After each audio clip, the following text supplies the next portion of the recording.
படைப்பு கடவுளான பிரம்மதேவன் நித்திரையில் இருந்ததால் பிரம்மன் முகத்திலிருந்து ரிக், யஜூர், சாமம், அதர்வணம் என்னும் 4 வேதங்கள் வெளிப்பட்டன.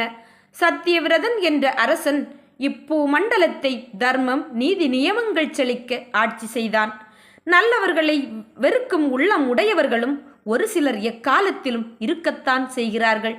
கொடிய நெஞ்சம் உடையவர்களை அரக்கர் என்றும் அசுரர் என்றும் கூறுவார்கள். அசுரர் கூட்டத்துக்கு தலைவன் ஹயக்கிரீவன். அவன் சத்தியவிரதனை வெறுத்தான். நீதி வழியிலே செல்பவர்களை கண்டால் அக்கிரமக்காரர்களுக்கு வெறுப்பும் கோபமும் ஏற்படத்தானே செய்யும். வேதங்களும் ஓதுகின்ற நீதி முறைப்படி ஆட்சி செய்து வந்த சத்தியவிரதனின் புகழ் 8 திசைகளிலும் பரவி வந்ததைக் கண்டு அசுரர்கள் உள்ளம் எரிந்தது. அந்த வேதங்களை திருடிக் கொள்ள வேண்டும் என்று அசுரர்கள் தக்க சமயத்தை எதிர்பார்த்து கொண்டிருந்தார்கள். தக்க சமயம் எப்போது வாய்க்கும்? உலகத்தில் பெரும் குழப்பம் ஏற்பட வேண்டும். யுகப் பிரளயத்தின் போதுதான் பெரும் குழப்பம் ஏற்படும். அந்த நேரம் பார்த்து வேதங்களை களவாடிக்கொள்ள வேண்டும் என்பது அரக்கர்களின் திட்டம். புதிய யுகம் தோன்றும் அந்த நேரத்தில்தான் உலகத்தில் பெரும் பிரளயம் ஏற்படும். கடல் பொங்கும், உலகமே வெள்ளக்காடாக மாறும். அதன் பயனாக தரையில் வாழும் அத்தனை உயிர்களும் அழிந்து போய்விடும். அந்த நேரத்திலே வேதங்களை திருடிக்கொள்ள காத்திருந்தான் ஹயக்கிரீவன். அரக்கர்களின் கொடிய திட்டத்தை திருமால் புரிந்து கொண்டார். உலகை காக்கும் திருமாலின் உள்ளத்திலே அருள் சுரந்தது. ஒரு சின்ன மீன் உருவம் எடுத்தார். சத்தியவிரதன் நாட்டை ஆளும் அரசனாக இருந்தாலும் ஒழுக்கத்தில் ரிஷியை போல் வாழ்ந்தான். அதனால் அவன் ஒரு ராஜரிஷி என்றே கருதப்பட்டான்.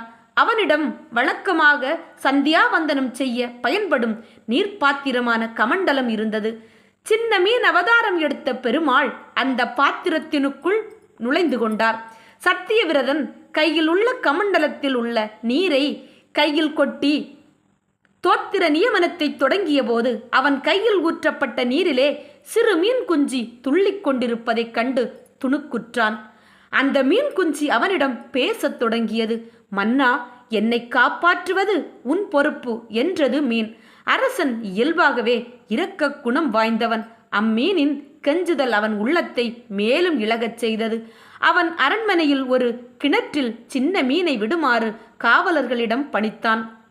மறுநாள் அந்த மீனை பார்க்க மன்னன் அக்கிணற்றுக்கு சென்றான். அந்த கிணறு அளவுக்கு பெரியதாக வளர்ந்திருந்ததைக் கண்டு ஆச்சரியப்பட்டான். பெரியதாக வளர்ந்ததால் கிணற்றில் அதற்கு இடம் போதாதே என்று எண்ணி அதனை ஓர் ஏரியில் விடுமாறு ஏவினான். மறுநாளே அது ஏரியின் ஏற்ற அளவுக்கு பெரியதாக வளர்ந்துவிட்டது. தினமும் அது அசுர வேகத்தில் வளர்ந்து வருவதைக் கண்டு மக்களும் மன்னனும் ஆச்சரியம் அடைந்தார்கள். அடுத்த நாளே அம்மீன் ஆறுகொள்ளாத அளவுக்கு மிக மிக பெரியதாக வளர்ந்து விட்டது. இனிமேல் அம்மீனை கடலில்தான் விட வேண்டும் என்று கருதினான் அரசன். தினமும் விடப்படுகின்ற நீர்நிலைக்கு ஏற்ற அளவு பெரியதாக வளர்ந்த அந்த மாய மீனை கரைகாணா கடலிலே விடுவதைத் தவிர வேறு வழி தோன்றவில்லை. மன்னா, இப்பெருங்கடலில் நிறைய திமிங்கலங்கள் இருக்குமே, நான் திமிங்கலத்துக்கு இரையாகி மடிய வேண்டியதுதானா என்று ஏக்கத்துடன் கேட்டது மீன். அது சாதாரண மீனாக இருக்க முடியாது. நீருள்ள இடம் முழுமையும் கொள்கிற அளவுக்கு பெரியதாக வளர முடியாது. அபூர்வ சக்தி படைத்த அந்த மீன் இறைவன் அம்சமாகவே இருக்க வேண்டும் என்று ஐயம் ஏற்பட்டது அரசனுக்கு. அவன் தன் 2 கைகளையும் பணிவாக நின்று, மீன் வடிவத்தில் இருக்கும் இறைவனே, தங்கள் பார்கடலில் பள்ளி கொள்ளும் பரந்தாமனாகவே இருக்க வேண்டும். இப்படி மீன் அவதாரம் எடுக்க வேண்டிய காரணம் என்ன? மற்ற அவதாரம் எடுத்திருந்த பெருமாள் சத்திய விரதனுக்கு காரணத்தை கூற முற்பட்டான். இப்பூ உலகத்துக்கு நன்மையை செய்யவே நான் மச்சாவதாரம் எடுத்தேன். கவனமாக கேள். இன்னும் 1 வார காலத்தில் இந்த யுகம் முடியும். பிரளயம் ஏற்பட போகிறது. எங்கும் கடல் சூழ்ந்து கொள்ளும். இந்த பூமியே நீரில் மூழ்கி அழியப் போகிறது. நான் சொல்வதை போல நடந்து கொண்டால் உலகத்தை முற்றுமாக அழிந்து போகாமல் காப்பாற்ற முடியும் என்றார் பெருமாள். நான் என்ன செய்ய வேண்டும்? கட்டளையிடுங்கள், செய்து முடிப்பதற்கு காத்து கொண்டிருக்கிறேன் என்று வணங்கினான் அரசன். பிரளயம் ஏற்பட்டு பெருவெள்ளம் வந்தவுடனே நீரிலே ஓர் ஓடம் மிதந்து வரும். அதில் சப்த ரிஷிகள் அமர்ந்திருப்பார்கள். இந்த உலகத்தில் உள்ள அத்தனை வகை இனங்களிலும் இரண்டிரண்டாக எடுத்துக்கொள்ள வேண்டும்.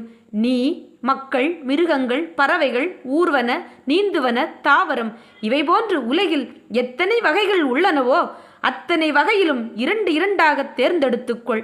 பெருவெள்ளம் வருவதற்கு முன் நீ தேர்ந்தெடுக்கும் அவ்வளவையும் அந்த படகிலே ஏற்றிவிடு. நீயும் அந்த படகிலே ஏறிக்கொள். அந்த படகை கங்கை நதியில் நீரோட்டத்தின் வழியே செலுத்து. பயங்கரமான காற்று வீசும் அவ்வேளையில் நான் மீன் உருவிலே இருப்பேன். என்னை கண்டு என் பல் ஒன்றிலே படகை இழுத்து வந்து கட்டிவிடு. நான் அப்படகினை பிரளய காலம் முழுவதும் நீரில் இழுத்து சஞ்சரிப்பேன். படகில் உள்ள அத்துணை உயிர்களையும் நான் காப்பாற்றுவேன் என்று கூறி பெருமாள் நீருக்குள் மறைந்தார். பெருமாள் கூறிய அந்த நாளையும் நேரத்தையும் எதிர்பார்த்து காத்திருந்தான் சத்தியன். எங்கும் ஒரே வெள்ளக்காடு. நிலப்பகுதியே கண்ணுக்கு தென்படவில்லை. பெருமாள் கூறியபடி எல்லா உயிர்களையும் படகிலே ஏற்றிக்கொண்டு சத்தியவிரதன் கடலை நோக்கி சென்றான். யுகம் முடியும் காலத்தில் ஏற்படும் குழப்பங்களை தன் திருட்டுத்தனத்துக்கு பயன்படுத்தி கொள்ள துடித்து கொண்டிருந்த அசுரன் ஹயக்கிரீவன் 4 வேதங்களையும் திருடிக்கொண்டு கடலுக்கு அடியில் சென்று ஒளிந்து கொண்டான். பெருமாள் தம் மீன் வடிவத்திலேயே கடலுக்கு அடியில் சென்று கயக்கிரீவனுடன் போரிட்டார். கடுமையான போரில் இறுதியில் கயக்கிரீவன் மாண்டான். வேதங்களை மீட்டார் பெருமாள். சத்தியவிரதன் படகோடு கடலை சேர்வதற்கு முன்பாகவே பெருமாள் அந்த அசுரனை வதம் செய்துவிட்டார். சத்தியவிரதனின் அபயக்குரல் திருமாலின் திருச்செவிகளில் ஒலித்தது. மீன் வடிவிலேயே அப்படகை நோக்கி சென்று அப்படகில் உள்ள அத்துணை உயிர் வகைகளையும் பொருட்களையும் அழியாமல் காப்பாற்றிவிட்டார் பெருமாள். வேதங்களை சத்தியவிரதனிடம் கொடுத்து அவனுக்கு அருள் புரிந்தார் பெருமாள். பரந்தாமனின் அருளை பெற்ற சத்தியவிரதன் மனுவுக்கு அதிபதியாகவும் அழைக்கப்பட்டான். மனுவேந்தன் அப்படகினை கடலிலிருந்து கங்கை நதி வழியே தன் நாட்டிற்கு செலுத்தினான். எல்லா உயிர்களும் பொருள்களும் நாளடைவில் பெருக்கமடைந்து அபிவிருத்தி அடைந்தன. வேதங்களில் முறைப்படி தானமும் தர்மமும் தலை தூக்கத் தொடங்கின.